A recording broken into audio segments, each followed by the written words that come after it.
تیری قوم میں ایک بندہ ہے جس کی نافرمانیوں کے سبب ہم نے بارش کو روک لیا ہے، وہ اس مجمع میں بھی موجود ہے۔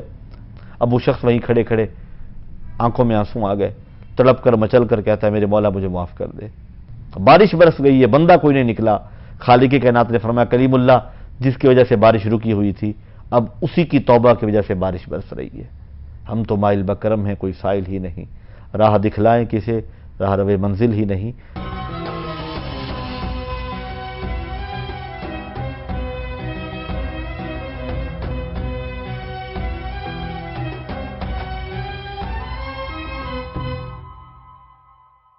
موجودہ دنوں میں ہم دیکھ رہے ہیں کہ بارشیں ہو رہی ہیں اور بے موسم بارشیں ہو رہی ہیں، جس کی وجہ سے عمومی طور پہ سننے میں یہ آتا ہے کہ جی فصلوں کا نقصان ہو گیا ہے اور کچے مکانات گر جاتے ہیں، سیلابی صورتحال ہو جاتی ہے۔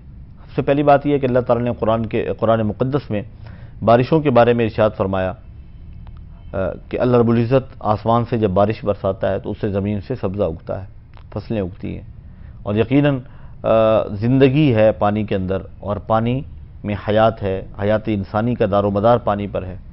اور پانی کی جو قلت ہے، قلت آب، یہ بہت بڑا مسئلہ ہے، اور آج جب واٹر لیول نیچے سے نیچے جا رہا ہے، بورنگ کروا کر بھی پانی جو ہے نا وہ لینا مشکل ہو چکا ہے، ان دنوں اور ان کیفیات میں جب اللہ کی بارش برستی ہے تو اللہ کی رحمت ہے، اور بارش ہے بھی اللہ کی رحمت۔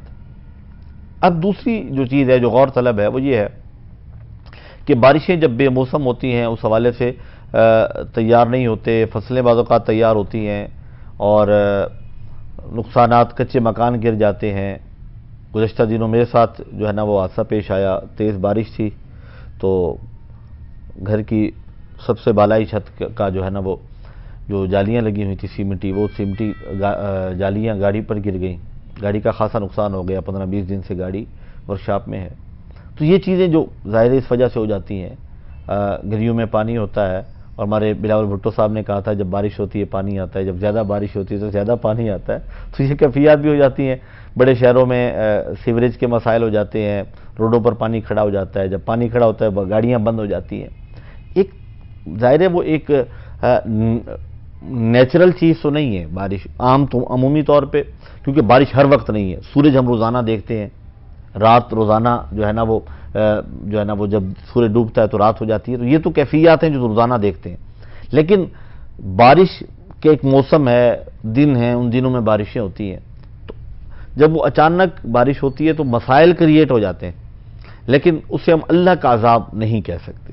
اس کی ایک وجہ ہے، وہ یہ ہے کہ انفرادی طور پہ آزمائش ہو سکتی ہے اللہ کے بندوں پر، کسی کا مکان گر گیا، کسی کی گاڑی کا نقصان ہو گیا، راستے بند ہو گئے، راستوں میں پانی کھڑا ہو گیا، یا فصل کسی کی تھی وہ اسے نقصان پہنچا، یا کسی کا کچا مکان تھا وہ گر گیا۔ احمد فراز کا وہ شعر مجھے یاد آ رہا ہے، پتہ نہیں آج اس طرف بھی ہم ساتھ چلے جا رہے ہیں۔ احمد فراز نے غالباً کہا تھا کہ ان بادلوں سے دوستی اچھی نہیں فراز، کچا تیرا مکان ہے کچھ تو خیال کر۔ اب کچے مکانوں کی چھتیں جو ہے نا وہ ان میں سے پانی نیچے آنا شروع ہو جاتا ہے۔ تو یہ جو چھوٹی چھوٹی چیزیں ہیں یہ اللہ تعالیٰ کی طرف سے اپنے بندوں کی ابتلا اور آزمائش ہے، اور اللہ تعالیٰ آزمائش کے بدلے میں اپنے بندوں کو انعام بھی عطا فرماتا ہے، کیونکہ قرآن میں اللہ کا وعدہ ہے، سورۃ الانشراح میں 94 نمبر یہ سورہ قرآن پاک کی، اللہ تعالیٰ اس میں ارشاد فرماتا ہے فَإِنَّ مَعَ الْعُسْرِ يُسْرًا، إِنَّ مَعَ الْعُسْرِ يُسْرًا، فرمایا ہر تنگی کے بعد آسانی ہے۔ جب کوئی تکلیف آتی ہے تو آپ یہ ذہن نشین فرما لیں کہ اب اللہ کی طرف سے کوئی نہ کوئی انعام بھی ضرور آئے گا۔ ہر تکلیف کے بعد کوئی نہ کوئی انعام ہے، ہر آزمائش کے بعد کوئی نہ کوئی اجر ہے۔ وہ پھر ایک شعر یاد آ رہا ہے، یعنی انسانی طبیعت ہے نا، جس طرف مائل ہو جائے تو پھر اس طرف جاتا ہے۔ وہ کسی نے کہا تھا میں مطمئن ہوں گرچہ خراب ہے ماحول، خزاں کے بعد کا موسم بہار ہوتا ہے۔ تو جب اس طرح کی کیفیت ہو تو اللہ پر بھروسہ رکھیں اور توبہ استغفار کریں۔ ہاں تیز بارش پڑ رہی ہو، اولے پڑ رہے ہوں اور خطرات کا ڈر ہو، بجلی کڑک رہی ہے اور اولے پڑنا شروع ہو گئے ہیں، تو پھر بلند آواز سے اذان دینا یہ بزرگوں کا طریقہ ہے، مسنون طریقہ ہے، کیونکہ اذان اللہ کے عذاب کو ٹال دیتی ہے۔ اذان پڑھیں بلند آواز کے ساتھ، اگر اولے پڑ رہے ہیں اولے رک جائیں گے۔ آپ کوئی اور ٹوٹکے آزمانے سے بہتر ہے کہ یہ کریں. بارش نہیں برس رہی ہوتی اس وقت دعا کی جاتی ہے. تو بارش کا نہ برسنا بھی بعض اوقات اللہ کی ناراضگی کا سبب ہوتا ہے. اور بہت زیادہ بارشوں کا ہونا، بے انتہا بارشوں کا ہونا کہ جس سے نظام زندگی مفلو ہو جائے، یہ بھی اللہ کی طرف سے ایک امتحان اور آزمائش ہے، ابتلا ہے. تو اللہ رب العزت کی طرف متوجہ ہونا چاہیے. یعنی گویا اللہ رب العزت اپنی ذات کی طرف اپنے بندوں کو متوجہ کرتا ہے. کبھی بارش کو روک کر کے مجھ سے بارش مانگیں، صلاۃ الاستسقاء ادا کریں، نماز استسقاء جو ہے نا وہ ادا کریں اور دعا کریں.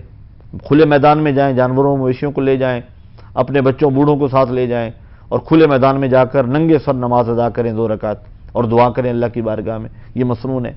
حضرت موسیٰ علیہ السلام دعا کے لیے گئے اور وہاں پہ اللہ رب العزت نے ارشاد فرمایا کہ اے کلیم اللہ، تیری قوم میں ایک بندہ ہے جس کی نافرمانیوں کے سبب ہم نے بارش کو روک لیا ہے، وہ اس مجمع میں بھی موجود ہے، وہ اس میدان سے نکل جائے تو ہم بارش برسا دیں گے. جناب کلیم اللہ جلال والے پیغمبر تھے، اعلان کر دیا اس مجمع میں ایک شخص ہے جو سب سے بڑا بدکار اور سیاہ کار اور گناہ گار ہے، جس کی وجہ سے اللہ کی رحمتیں ہم سے روٹھی ہوئی ہیں، وہ نکل جائے یہاں سے. اب وہ شخص وہیں کھڑے کھڑے آنکھوں میں آنسو آ گئے، تڑپ کر مچل کر کہتا ہے میرے مولا مجھے معاف کر دے، یا اللہ مجھے معاف کر دے، یا اللہ آج اگر میں نکلا تو پوری قوم میں، پورے ملک میں، اپنے علاقے میں بدنام ہو جاؤں گا، رسوا ہو جاؤں گا، یا اللہ مجھے رسوا ہونے سے بچا لے، آج کے بعد دوبارہ میں تیری نافرمانی نہیں کروں گا.